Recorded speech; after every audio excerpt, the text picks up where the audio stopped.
नमस्कार विद्यार्थी मित्रांनो, लेखा व कोशागार भरती 2025 6 विभागानुसार जाहिरात आलेली आहे। मी फॉर्म भरला असेल, अभ्यास पण तुमचा चालू असेल।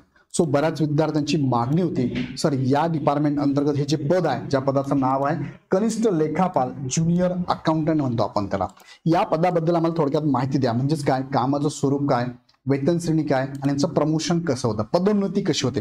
थोडक्यात या व्हिडिओच्या माध्यमातून आपण समजून घेऊया की इथे या पदाचं कामाचं स्वरूप कसं आहे। वन बाय वन तिकडे जाण्यापूर्वी तुम्हाला मी सांगू इच्छितो की लेखा कोशागारची तुम्ही तयारी करत असाल तर तुम्हाला माहिती आहे की सध्या प्रचंड कॉम्पिटिशन आहे। एका जागेसाठी 300 पासून ते 1,500 पर्यंत विद्यार्थी फॉर्म भरतात। सो कॉम्पिटिशन मध्ये तुम्हाला चांगले मार्क पडले तर तुमचं सिलेक्शन होणार आहे आणि इथे सिरियसनेस खूप महत्वाचा आहे। फॉर्म भरला, एक्झाम दिली, तुमचं सिलेक्शन झालं असं होणार नाही। त्यासाठी प्रॉपर तुम्हाला प्लॅन करावा लागेल। डे टू डे तुम्हाला अभ्यासाचं नियोजन करावं लागेल। प्रत्येक विषयानुसार तुम्हाला वेटेज कोणत्या टॉपिकला जास्त आहे, कोणत्या टॉपिकला कमी आहे ते समजून घ्यावं लागेल। तुमचा कोणत्या सब्जेक्टमध्ये वीक पॉईंट आहे ते समजून घ्यावं लागेल। त्या सब्जेक्टमधला कोणता टॉपिक तुमचा वीक आहे समजून घ्यावं लागेल। ह्या सगळ्या प्रोसेससाठी तुम्हाला स्वतःला व्यवस्थित प्लॅन करावं लागेल आणि तुम्हाला जर मार्गदर्शनाची गरज असेल तर मी तुम्हाला सजेस्ट करतो लेगेसी बॅच जॉईन करा, कारण बॅचमुळे तुम्हाला तुमचे मार्क 100% वाढणार आहे। कारण आमच्या टीमने जे कोर्सेस तुम्हाला इथे दिलेले आहेत ते कोर्सेस एकदम प्रॉपर आहे। सो 1999 प्लस जीएसटी मध्ये बॅच अवेलेबल आहे,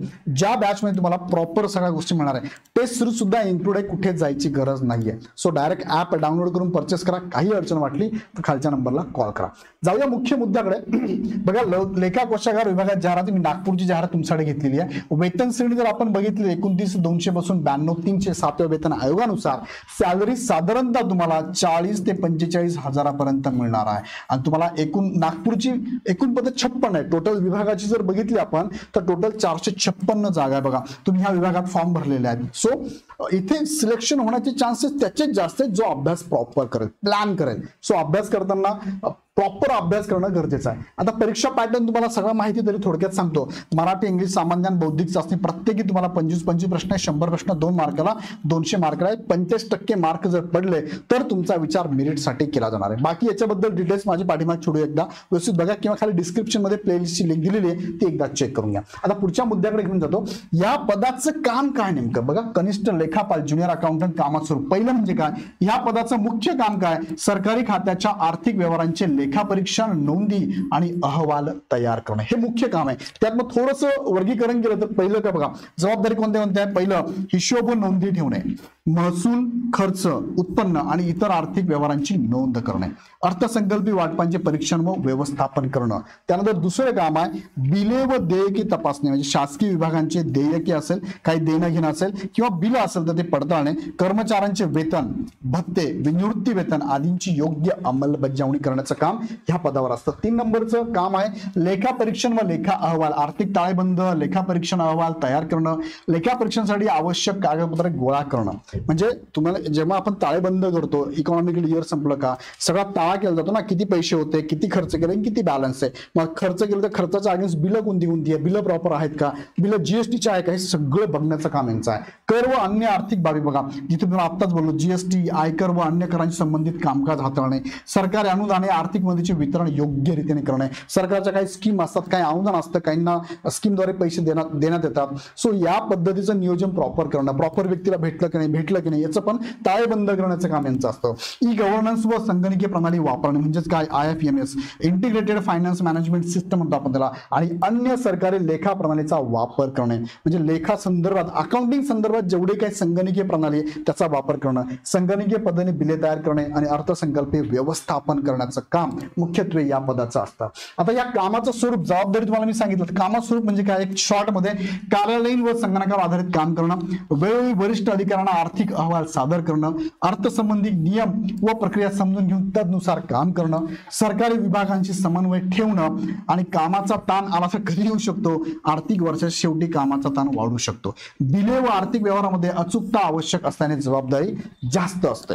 मग इथे अकाउंटिंगचं काम आहे, पैशांचं काम आहे, सो जबाबदारी असते आणि तुम्हाला डायरेक्ट इनडायरेक्टली बऱ्याचशा डिपार्टमेंटच्या कर्मचाऱ्यांशी सुद्धा तुमचा संबंध आहे. कारण प्रत्येकाचं पेमेंट करणं, पगार करणं, भत्ता देणं किंवा निवृत्ती वेतन देणं हे सगळं तुमच्याद्वारेच हे सगळं केलं जातं. सगळे डॉक्युमेंटेशन फायलिंग तुम्हाला करावे लागते आणि मग त्या व्यक्तीचं कर्मचाऱ्याचं पेमेंट हे सरकारी कोट्यातनं होत असतं. संपर्क विभाग कोणता आहे? कोषागार कार्यालय आहे, सरकारी लेखा विभाग आहे, वित्त व नियोजन विभागाशी तुमचा संपर्क येत असतो. आता कनिष्ठ लेखापाल हे जर थोडक्यात बघितलं एक महत्वाचं पद असून यात वित्तीय व्यवस्थापन लेखा क्षेत्रातील चांगला अनुभव तुम्हाला इथून मिळणार आहे. सो खूप चांगला अनुभव, खूप चांगलं पद आहे, पैसे तुमच्याकडे असणार आहे. सो महत्वाचं पद आहे. आणि महत्वाचं पुढे बघा, कनिष्ठ लेखापाल प्रमोशन कसं होतं तर प्रमोशन साधारणतः बाय प्रोसेस जर बघितलं तुमचं सर्व्हिस नुसार तर 5 ते 7 वर्षामध्ये तुम्हाला वरिष्ठ लेखापाल पदावरती बढती मिळते, पदोन्नती मिळते. त्यानंतर हळूहळू तुमच्या कामानुसार लेखा अधिकारी, कोषाधिकारी, वरिष्ठ अधिकारी, संचालक पदावर तुमची पदोन्नती मिळू शकते. पदोन्नती बरोबर तुमचं इन्क्रीमेंट पण होतं, म्हणजे तुमचा पगार पण वाढत जातो. तसेच उमेदवाराने जर शैक्षणिक अर्हता चांगली आहे, पात्रता चांगली आहे, अनुभव चांगला आहे आणि कार्यक्षमता उत्कृष्ट असेल तर काही वेगाने बढती मिळण्याची शक्यता पण असते. म्हणजे लवकर बढती मिळू शकते, 5-7 वर्ष लागत नाही, 4-5 वर्षात पण बढती मिळू शकते. आता पदोन्नती कशी मिळते तर वरिष्ठतेनुसार. पहिला मुद्दा काय? वरिष्ठतेनुसार म्हणजे सिनियरिटीनुसार आहे. ठराविक अनुभवानंतर तुमची पदोन्नती होतेच.